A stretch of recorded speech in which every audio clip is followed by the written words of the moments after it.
conference champion. The tournament committee hands out the remaining 34 bids on an at-large basis. An opening round game will take place on Tuesday night to narrow the field to 64 teams. But before we unveil the brackets for this season, here's a look at the final top 25 media poll of the season. There are a couple of shakeups as we get ready for March Madness. A new team is sitting pretty in the top spot. The North Carolina Tar Heels climbed to the number 1 spot after a terrific finish to their season.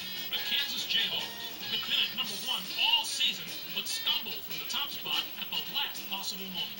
There was also a big move made up the poll. The Providence Friars jumped all the way from the number 24 spot to number 17. They're picking at just the right time, Greg. This is exactly the way you want to be playing going into the tournament.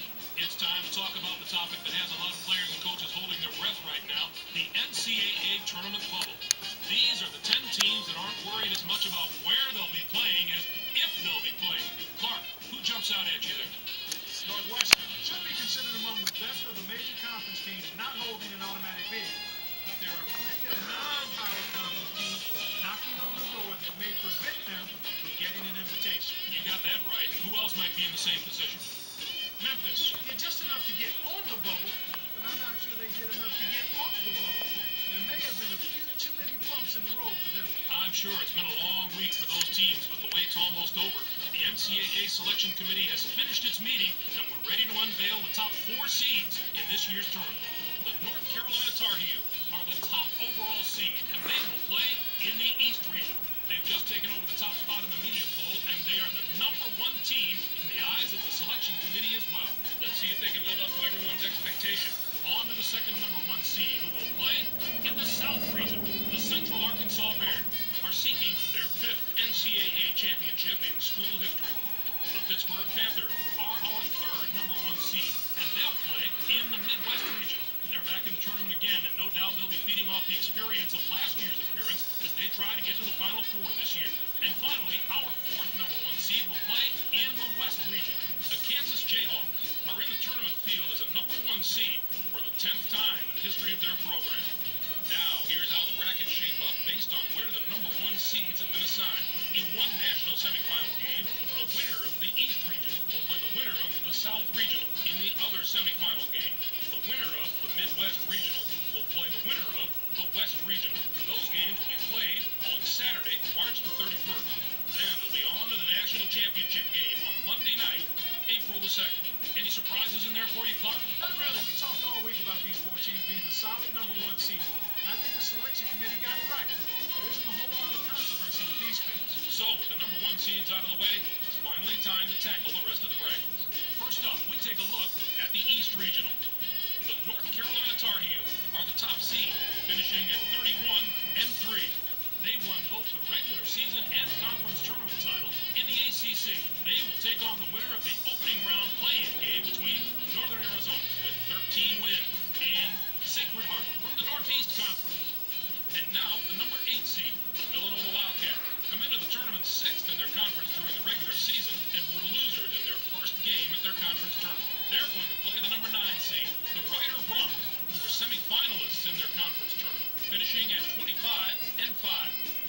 Georgia Tech comes in as the number 5 seed, finishing at 20-9. And they will take on the 12th seed from the Missouri Valley Conference, the Wichita State Shocker, with 20 wins. St. Joseph's enters the field as the number 4 seed from the A-10 Conference. This is their 21st appearance ever in the NCAA tournament. They'll be getting ready to face the number 13 seed, the Princeton Tigers, who finished the season with 20 wins. St. Joseph's Hawks will be an extremely dangerous team in this tournament, mainly because they have such terrific veteran leadership. Coaches love when they have guys on the floor that have been around the block a few times because they don't get rattled. They play with composure. I look at the experience of this team as something that can put them over the top. The Boston College Eagles are in as the number 6 seed. They'll be taking on the number 11 seed, the Minnesota Golden Gophers, with 17 wins. Stanford comes in as the number 3 seed, finishing at 27-6. Tennessee Tech comes in to face them at number 14 with 21 wins in the tournament championship of the Ohio Valley Conference. Our number 7 seed is from the A-10 Conference. The Xavier Musketeers were rewarded for their outstanding play this season with an at-large bid and a ticket to the big game. They are going to play the number 10 seed, the Illinois Fighting Illini, who were semifinalists in their conference tournament.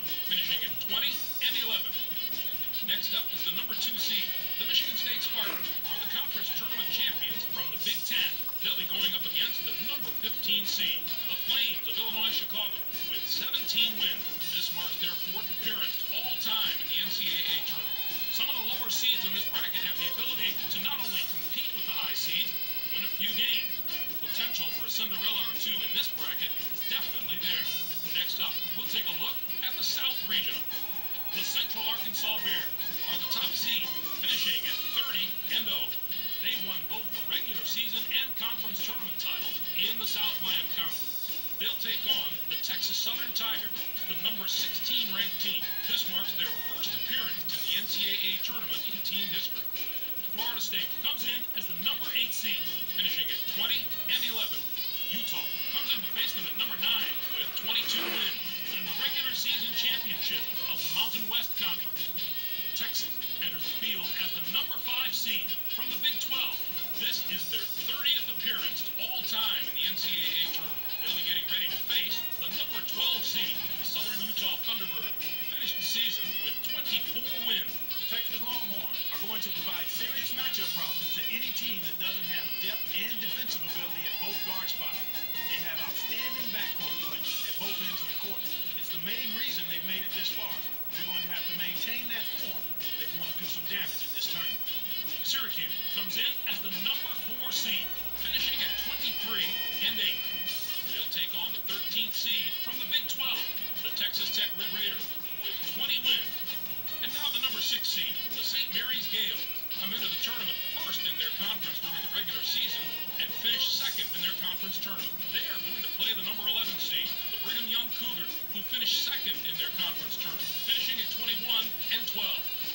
The Aggies of Texas A&M are in as the number 3 seed. They'll be taking on the number 14 seed, the High Point Panthers, with 22 wins. Next up is the number 7 seed. The Rutgers Scarlet Knights have established themselves as one of the best teams from the Big East. They'll be going up against the number 10 seed, the Maryland Terrapins, with 18 wins. They return once more to the very familiar surroundings of the NCAA tournament. Our number 2 seed is from the SEC. The Tennessee Volunteers are on a hot streak, having just won their conference tournament championship. They're going to play the number 15 seed, the Davidson Wildcats, who came in first in their conference tournament, finishing at 18-11. What a tremendous regional final we have in this bracket. If the number 1 and 2 seeds here make it through the first 3 rounds unscathed, that could be one of the games of the tournament. On to our third bracket of the day. Let's take a look at the Midwest region. The Pittsburgh Panthers are the top seed, finishing at 32-4. They were winners of the regular season championship in the Big East. They'll take on the Titans of Cal State Fullerton, the number 16 ranked team. This would be their second appearance ever in the NCAA tournament. Our number 8 seed is from the WAC. The Idaho Vandals had a tremendous year that included a regular season championship. They're going to play the number 9 seed, the Houston Cougars, who came in first in their conference tournament, finishing at 19-8. The Washington State Cougars are in as the number 5 seed. They'll be taking on the number 12 seed, the Bucknell Bison, with 23 wins. Providence enters the field as the number 4 seed from the Big East. This marks their 19th appearance all time in the NCAA tournament. They'll be getting ready to face the number 13 seed, the Aggies of North Carolina A&T, who finished the season with 22 wins. The Providence Friars are certainly a team to watch out for. They're a tremendous all-around team and have the ability to beat anyone on any given day. They didn't get to be one of the highest-ranked teams in the nation by accident. This is a dangerous team that knows how to win, and I would not take them lightly. Connecticut comes in as the number 6 seed, finishing at 21-11. And they take on the 11th seed from the West Coast Conference, the Santa Clara Broncos, with 18 wins. And now the number 3 seed, the Akron Zips, come into the tournament after finishing second in their conference during the regular season and finished second in their conference tournament. They are going to play the number 14 seed, the Red Hawks of Miami of Ohio, who came in first in their conference tournament, finishing at 18-11. Next up is the number 7 seed, the Georgetown Hoyas, have established themselves as one of the best teams from the Big East. They'll be going up against the number 10 seed, the Duquesne Dukes, with 21 wins. This marks their 7th appearance in the NCAA tournament in school history. Indiana comes in as the number 2 seed, finishing at 27-7. Drexel comes in to face them at number 15 with 14 wins in the tournament championship of the Colonial Athletic Association. It's the first question every selection Sunday: which is the toughest bracket? Well, this bracket looks to me like it wins that prize this year. Not only are the top seeds strong, the lower seeds can be dangerous as well. And finally, let's have a look at the West Regional. The Kansas Jayhawks 2. They were winners of the regular season championship in the Big 12. They'll take on the Albany Great Danes, the number 16 ranked team. This is their third appearance in the NCAA tournament in school history. Next up is the number 8 seed. The Hofstra Pride are the regular season champions from the Colonial Athletic Association. They'll be going up against the number 9 seed, the Massachusetts Minutemen, with 21 wins. This marks their 10th appearance in the NCAA tournament in school history. West Virginia comes in as the number 5 seed, finishing at 19 and 11.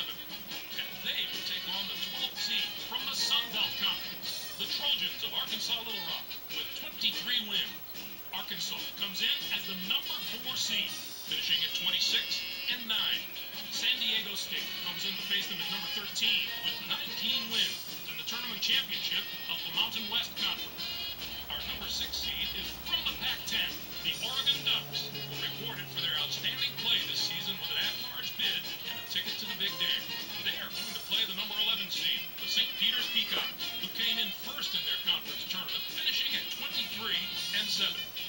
The Marquette Golden Eagles are in as the number 3 seed. They'll be taking on the number 14 seed, the Fresno State Bulldogs, with 18 wins. And now the number 7 seed, the Louisville Cardinals, come into the tournament as the 4th place team in their conference during the regular season and were losers in their first game at their conference tournament. They are going to play the number 10 seed, finishing at 19 and 12. Duke enters the field as the number 2 seed from the ACC. It's yet another appearance in the brackets for a school that's no stranger to the NCAA tournament. They'll be getting ready to face the number 15 seed, the Gardner-Webb Bulldogs. Finished the season with 20 wins. The Duke Blue Devils have been here before and know how to win in the tournament. They have a very good chance to go a long way. The memory of their last trip to the Final Four is still fresh in their mind, and you can't put a price on that kind of experience, even for the guys who were just watching from the bench last time around. I think that gives them a huge edge. There are going to be some incredible matchups in the later rounds of this bracket. If the top seeds can avoid the early upsets, we can look forward to some real heavyweight battles. Clark, how do you view this year's top 16? Maybe I haven't agreed with the selection committee every year, but I think they did a great job this time. The top 16 looked just about right to me. Michigan State is a little bit of a paper lion in my opinion, Greg. They're not a team that I think can do any serious damage in this competition. I just don't see it happening. Now, let's see how the conference representation fares. The Big East gets 11 teams, the ACC with 6. Or, out of the Big 10, the Big 12 gets 4 teams. What a down year for the non-power conference. We're used to seeing at least one of those conferences compete on the level of the power conferences, but not this year. It's too bad we didn't see more small conference schools in the tournament. None of those conferences got more than 1 team in the tourney. I don't expect any David and Goliath stories out of teams that did get in. I'm surprised there were so few bids for the teams in Conference USA. It was an especially disappointing year for that conference. Usually you can count on a few of the nation's elite teams coming out of there, but this was a season where very few of those teams could maintain any type of positive momentum. Here's the list of the teams that were on the bubble heading into Selection Sunday. So, partner, which of those invitees should be sending the selection committee a thank you card? Illinois got some very good wins over some very good teams, Greg, and that showed the selection committee that they can play with the toughest competition in the nation. While those teams are celebrating getting into the tournament, let's take a look at the other teams who are on the short end of the stick. Memphis stumbled to the finish line coming down the stretch, and that's not the way to close out the season if you're hoping for an at-large bid. When they couldn't get it done in their conference tournament, their goose was cooked. Thanks, Clark. I'm sure that this year will provide us with all the thrills and excitement that we've come to expect from the tournament. Greg, let's throw the ball up right now. I can't wait to get started. I hope this is an NCAA tournament that gives a lot of those special moments that stay with us for years to come. For my partner Clark Kellogg and for all of us here in the 2K Sports Studios, I'm Greg Gumbel. Thanks for joining us on the NCAA Selection Show, brought to you by State Farm, the #1